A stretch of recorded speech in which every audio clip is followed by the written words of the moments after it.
નમસ્કાર દર્શક મિત્રો, હું જયશ્રી પરીખ આજના રાશિચક્ર કાર્યક્રમમાં આપનું સ્વાગત કરું છું. તો આજના રાશિફળમાં જાણો કેવો રહેશે આજે તમારો દિવસ. દિવસ દરમિયાન તમારે શું રાખવું પડશે ધ્યાન. ધંધા રોજગારમાં થશે નફો કે નુકસાન. નોકરિયાત લોકો કઈ કઈ બાબતનું રાખશે ધ્યાન. કોને કેટલો થશે ધન લાભ અને કઈ રીતે વધશે માં લક્ષ્મીની કૃપા. આજે કોઈ રહેશે તંદુરસ્ત તો કોઈ હશે દુખાવાથી પરેશાન. પ્રેમી યુગલો માટે શું છે આજના સમાચાર, ચાલો જાણીએ. આજનો તમારો દિવસ પ્રિયજનો સાથે આનંદ અને પ્રસન્નતાના વાતાવરણમાં પસાર થશે. નજીકના લોકો સાથે પ્રવાસ અને મનોરંજનની તકો વધશે. અંગત બાબતોમાં શુભતા વધશે. અભ્યાસ અને અધ્યાપનમાં રુચિ રહેશે. વડીલોની વાત સાંભળશે. પારિવારિક બાબતોમાં રસ વધશે. મિત્રો સાથે વિશ્વાસ જળવાઈ રહેશે. નાણાકીય લેવડ દેવડમાં સાવધાની રાખો. આજનો દિવસ તમારા માટે ઠીક રહેશે. આજે તમારા સ્વાસ્થ્યનું ખાસ ધ્યાન રાખો. આજે કોઈ પણ કામ સમજ્યા વિચાર્યા વગર ન કરો. મિલકત વગેરે સંબંધિત કામ કરતી વખતે સાવધાની રાખો. પરિવારમાં કોઈ મુદ્દે વિવાદ વધી શકે છે. આજે નવા કામની શરૂઆત કરવી યોગ્ય રહેશે નહીં. તમારી વાણી પર નિયંત્રણ રાખો. આજનો દિવસ તમારા માટે ખૂબ સારો રહેવાનો છે. લાંબા સમયથી અટકેલું કામ આજે પૂર્ણ થઈ શકે છે. વહીવટી ક્ષેત્રે તમને સફળતા મળશે. પરિવારમાં માંગલિક કાર્યના યોગ બનશે. આજે તમે કોઈ જૂના મિત્રને મળી શકો છો. નોકરી સંબંધિત કામના કારણે તમારે વિદેશ પ્રવાસ પર પણ જવું પડી શકે છે. પત્ની અને બાળકોનું સ્વાસ્થ્ય સારું રહેશે. આજે વેપારમાં મોટું રોકાણ કરવું તમારા માટે ફાયદાકારક રહેશે. આજનો દિવસ તમારા કાર્યક્ષેત્રમાં તમારા માટે ખૂબ સારો રહેવાનો છે. નોકરીમાં આજે તમને કોઈ નવી જવાબદારી મળી શકે છે. રાજકીય અને સામાજિક ક્ષેત્રે તમારી પ્રતિષ્ઠા વધશે.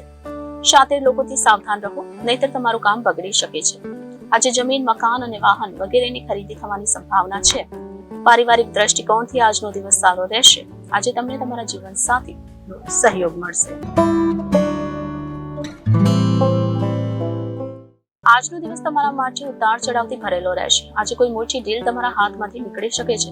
નોકરિયાતોએ આજે અધિકારીઓ સાથે બિનજરૂરી વિવાદમાં ન પડવું, નહીતર તમારા કાર્યસ્થળ પર ભારે નુકસાન સહન કરવું પડી શકે છે.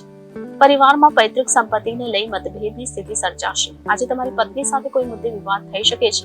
તમારા સ્વાસ્થ્યનું ધ્યાન રાખો. વાહન વગેરે ચલાવતી વખતે સાવધાની રાખો.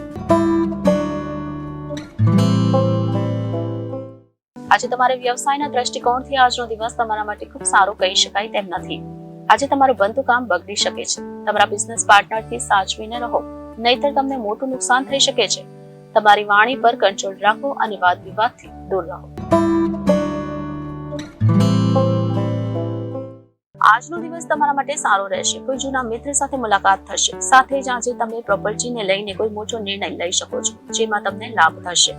વેપારમાં ચાલી રહેલા અવરોધો દૂર થશે. આ ઉપરાંત આજે તમને તમારા સાસરિયા પક્ષ તરફથી ઘણી આર્થિક મદદ પણ મળી શકે છે. નવું વાહન કે મકાન ખરીદવાનો પ્રબળ યોગ છે.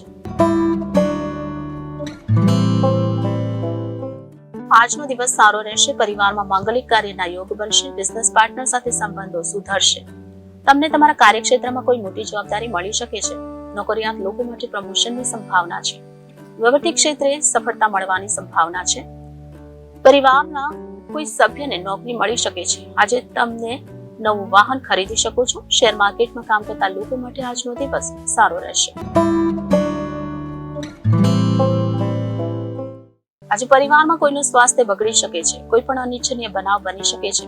વાહન વગેરેનો ઉપયોગ આજે સાવધાની સાથે કરો, અન્યથા અકસ્માત થવાની સંભાવના છે. આજે વેપારમાં મોટું રોકાણ કરવું સારું નહીં રહે. પરિવારમાં ઝઘડા વગેરે થઈ શકે છે. વાણી પર નિયંત્રણ રાખવું આજે ખૂબ જરૂરી છે. પત્નીના સ્વાસ્થ્યની ચિંતા તમારા મનમાં રહેશે. શત્રુ પક્ષનો વિજય થશે. આજનો દિવસ તમારા માટે ઠીક રહેશે. પ્રોપર્ટી સંબંધિત રોકાણમાં સાવધાની રાખો. કોઈ પણ નિર્ણય પેપર વર્ક જોઈને જ લો, નહીં તો આજે તમને મોટું નુકસાન થઈ શકે છે. વહીવટી ક્ષેત્રે ચાલી રહેલા કામમાં આજે વિઘ્ન આવશે. શત્રુ પક્ષો પ્રબળ થશે. પત્ની સાથે વિવાદની સ્થિતિ સર્જાઈ શકે છે. મિલકત વગેરે બાબતે તમારે કોર્ટમાં જવું પડી શકે છે. આજનો દિવસ તમારા માટે સારો રહેશે. પરિવારમાં નવા મહેમાનનું આગમન થઈ શકે છે. આજે તમને ધન લાભ થઈ શકે છે. રોકાણ કરવા માટે આજનો દિવસ ખૂબ જ સારો છે. પરિવારના સભ્યો સાથે ધાર્મિક યાત્રા પર જવાની શક્યતાઓ બનશે. આજે જમીન સંબંધિત કામોથી લાભ થવાની સંભાવના રહેશે. સંતાનના ભણતરને લઈને મન ચિંતિત રહી શકે છે. પરિવારમાં માતા પિતાનું સ્વાસ્થ્ય બગડી શકે છે. જૂના વિવાદને લઈને ચાલી રહેલા કેસમાં આજે તમને વિજય મળશે. શત્રુ પક્ષનો પરાજય થશે. ઋતુ પ્રમાણે તમારા સ્વાસ્થ્યનું ધ્યાન રાખો. તમારી ખાનપાન પર નિયંત્રણ રાખો. પત્ની સાથે ચાલી રહેલા વિવાદનો ઉકેલ આવશે. પરિવારમાં માંગલિક કાર્યનો યોગ બનશે. પ્રોપર્ટી સંબંધિત કામમાં રોકાણ આજે ફાયદાકારક રહેશે. વાહન વગેરે ચલાવતી વખતે સાવધાની રાખો. તો આ સાથે જ આજનો રાશિચક્ર કાર્યક્રમ અહીં સમાપ્ત થાય છે. આવતીકાલે ફરી મળીશું. ત્યાં સુધી મને રજા આપશો અને જોતા રહેશો જનાદેશ ન્યૂઝ. આપનો દિવસ શુભ રહે. નમસ્કાર.